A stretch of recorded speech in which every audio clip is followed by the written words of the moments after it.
Do you remember when Ric Flair showed up on WWF television with the WCW championship? Remember when Medusa showed up on Nitro and dropped a belt in the trash? Do you remember when Lex Luger showed up on the very first edition of Monday Nitro? Well, nobody watching wrestling nowadays does. Oh, my name is Sylvia Nix. And I'm Jaymes Mansfield. And you're watching Queens of the Ring. We're in a really interesting time period in pro wrestling where WWE now has a legitimate rival on their hands in All Elite. And anyone could just jump ships anytime, or at least when their contract is up and that 90-day no-compete clause is completely full and finished.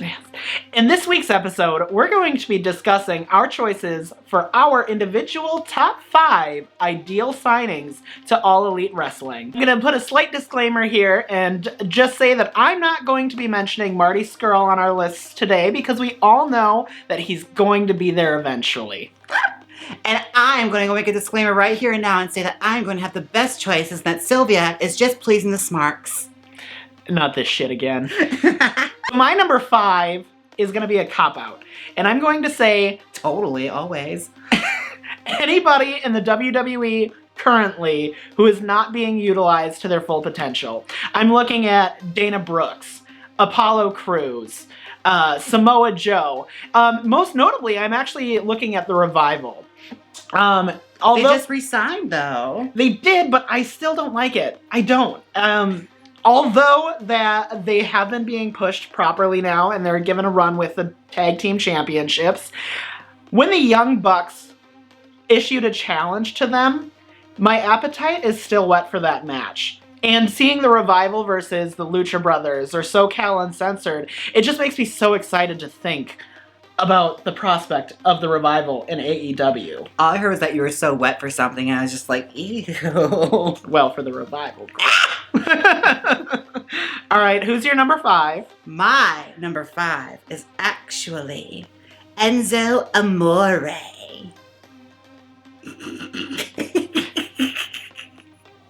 The real one, Enzo. Because he just had a recent scuffle with Joey Janela at a Blink-182 concert in front of a concession stand. There was an this? incident like this with Blink-182 involved that I don't know about. I was going to say, this is like tailor-made for you to know about. You don't know this yet? No. I think I'm still in shock that you actually want to see Enzo in a ring again. I don't, but I had to think of a good troll answer for my first one. He was the first one that came to mind. I hate you. Because he's just such a great wrestler. Get the fuck... This is your house, but I want you to leave. I love anyone that hasn't mastered the Irish whip. I want them in my wrestling ring. Oh my god. What's your number 4? My number 4, it's another twofer. So another quick disclaimer here. At the recording of this video, they haven't chosen if they're going to sign with WWE or AEW or stay on Impact. And I'm talking about Johnny Mundo and Taya Valkyrie. Just think of the dream matches between Taya Valkyrie and any of the great women that are on the roster in AEW currently. Oh, absolutely. I would love to see her kick the shit out of Kylie Ray or go head-to-head against Nyla Rose. Or get her ass handed to her by Aja Kong. Oh, yeah. It would be great. Taya Valkyrie is the best woman to not be signed on a major promotion in the world right now. If you don't consider Impact a major promotion, which I don't. And Johnny Mundo, just for obvious reasons why. Look at him. God, it's Boone. He's so daddy. I mean, and, you know, the AEW roster right now is perfect, but I think their main event picture could use just a little more depth. And what a better person to add that depth. Those are some good choices, Sylvia. Well, my number 4 choice is actually, since we have the likes of Dustin Rhodes in AEW, I think we should pull out some more classic Attitude Era superstars. Because who doesn't want more of the Attitude Era? Why do I have a feeling? My number 4 choice is actually Stacey the Cat Carter. She was an innovative force in the world of women's wrestling. And honestly, I feel like she could really add an element of entertainment that is missing in women's wrestling today. I'm dead inside. I thought we were done with these trouble answers. But think about it. Sure. We could have the second ever thong stink face match. Okay. Think of all the pudding sales that went down ever since 1999. Okay, but you're joking about this, but I'm like thinking about it, and when you say that like it could add a level of entertainment, you're not wrong for saying that. And think about it this way, the way we think nowadays and the way wrestling thinks, if they were going to do a thong stink face match, they'd have to even the playing fields and make the boys do it too. Oh, Sunny Kiss versus the Cat! Sunny Kiss versus the Cat! My number 3 is Kota Ibushi. Oh. Just imagine Kota in that playing field. The only person I know that's prettier and has a better chest than me. Honey. You're gorgeous. But no, I mean, Kota Ibushi, like, he doesn't get the praises sung for his contributions to All Elite that are due to him. He kind of helped launch the career of Kenny Omega, who arguably shifted the world's view of what wrestling is, which is why we have All Elite. And Kota could be like that impact player, that legend, from another corporation, much like Chris Jericho is, who can kind of just add, like, once again, another layer of depth to that playing field. And I know that AEW does have a working relationship with New Japan, so we probably will see Kota, but I would like to see him get a run in an American ring to expose him to an American audience for a longer period of time. All right, is it my number 3 now? It is your number 3. All right. Now, disclaimer, I'm going to swear when I say this. Now, I'm also going to reach more back into the past. I did the WWE side. I want to pull forth a superstar from WCW. You're speaking my language now. Yes, no, I am. You're going to love this choice. They were innovative. Okay. They had a crazy name. Okay. And the way that they wrestled in the ring, you'd never seen anything like it before. Uh-oh. I'm, of course, talking about Major fucking Guns. Eileen Buck. The porn star, Eileen Buck? Major Guns? Am I hearing shame in I'm your not voice? saying. No. I'm not saying shaming. she couldn't be a phenomenal wrestler. I'm saying she wasn't when she was there. No, I mean, I'm not gonna, say that there's anything shameful in what she's done. I'm just saying that Legendary feuds with Tigress from the Filthy Animals. I just think that her run in WCW was lackluster, and I can't imagine she's been working on her in-ring work since then. I guess we just have to agree to disagree. Yes, here. let's agree to disagree on Major Guns. Oh, my number 2 is actually an NXT darling right now, who briefly got his call-up in WWE for like 2 weeks. Johnny Gargano. Oh! Yes, and The Perfect 10. no. Which one's that? Johnny Wrestling? Oh, okay. It's just, a guy with a beard with dark hair. No. Ty Dillinger, I believe, actually is in the works of signing a contract to AEW. That's who the Perfect 10 is. But isn't he the Spears guy? No. Johnny Gargano is part of DIY. He had so the 5-star classic with Andrade Cien Almas. There's too many neck beards in here. I don't know anymore. His theme music sounds like Sleeping with Sirens sings it. Johnny Gargano, I think I remember. He's the one that wears the short tights. Yeah. He was in the His wife is Candice LeRae. Oh, okay. I get you now. Yes. The reason I'm picking Johnny Gargano is a selfish reason. Simply, I think that Johnny Gargano, when he makes it to Raw or makes it to SmackDown, is going to just get lost in the sea of talent that they have.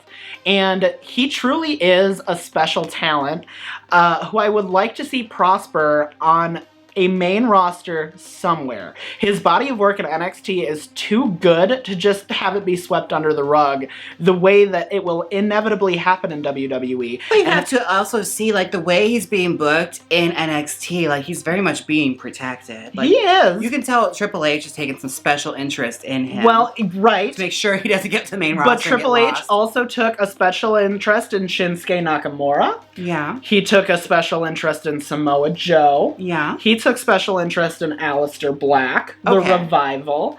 I'm just saying, it's not going to happen for him on the main roster. And maybe I'm wrong. Maybe he does get his Raw or SmackDown call-up and he gets pushed to the moon. I just don't foresee that right now. And think of Johnny Wrestling versus Hangman Page.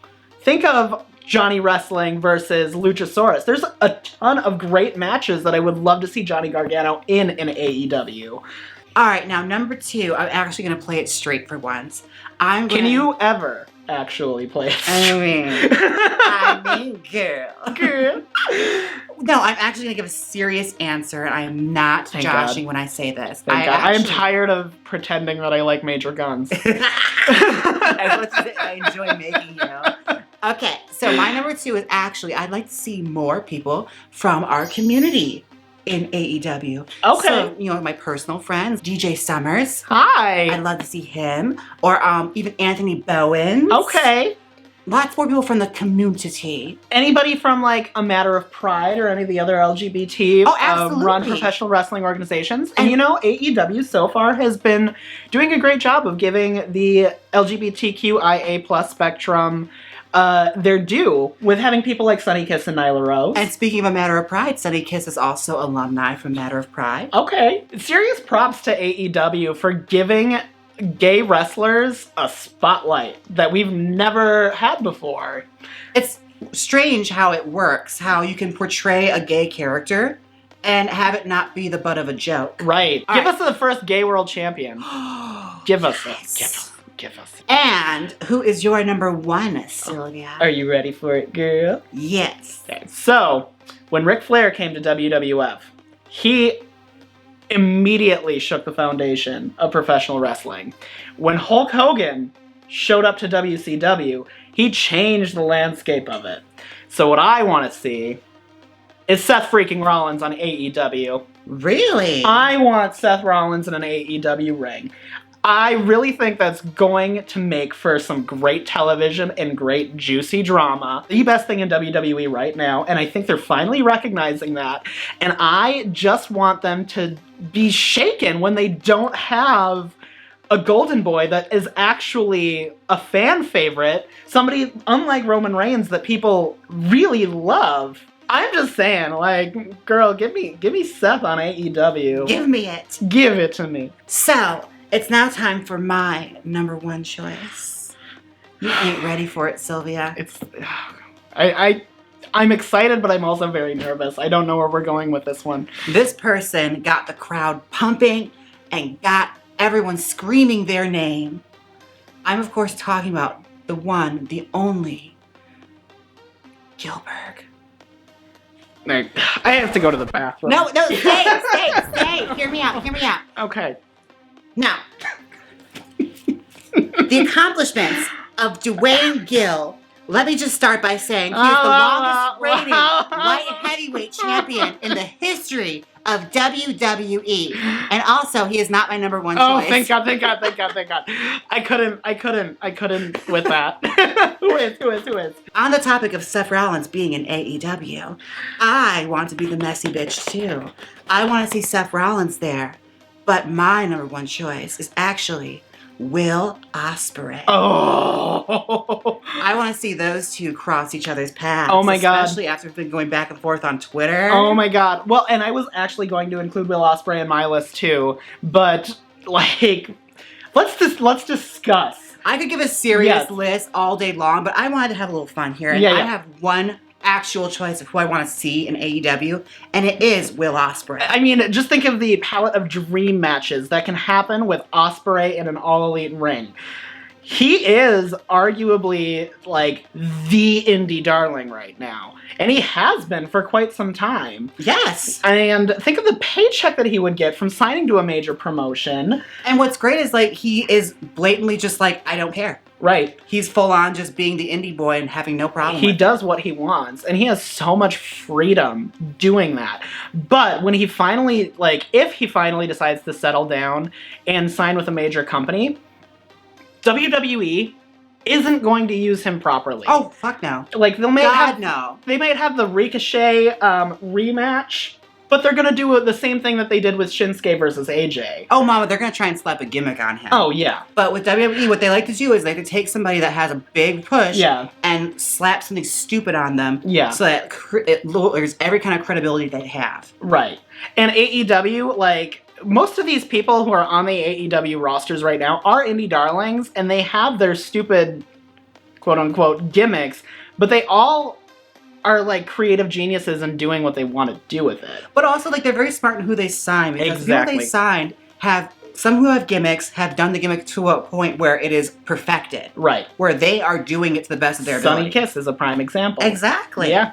Like, they're the best person doing that said gimmick and that kind of style. The in their Luchasaurus, field. like things like that. Yeah, I 100% agree. I would love to see Will Ospreay because, girl, any match that Will Ospreay would be in an All Elite would be a push-in, knockout, drag-out fight. Because, yeah, I want it more than, like, you know, my usual go-tos, like your Zack Sabre Jr.'s and all of those indie darlings. I want to see Will Ospreay because, honestly, I've been just fascinated by him. Oh, think of the money-making matches. Yeah, I accept yours, although your first three answers were Legendary. suspect. Yeah. The best answers anyone could possibly have. Yes, Yeah. I understand. Until next time, my name is Sylvia Nix. And I'm Jaymes Mansfield. And we're Tagging out. Click here and watch my top 5 favorite matches. Or see our review of AEW's Double or Nothing. Come on, click it. You know you want to. If you don't click it, I'll book Johnny wrestling in a squash match against Brock Lesnar. So click it.